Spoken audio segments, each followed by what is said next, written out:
ডিম পাড়ার গরু।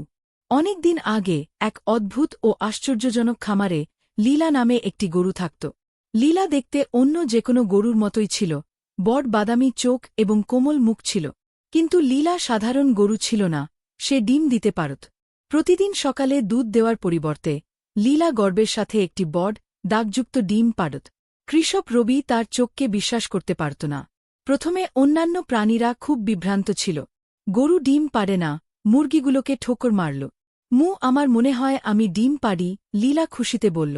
লীলার ডিম ছিল বিস্ময়ে ভরা।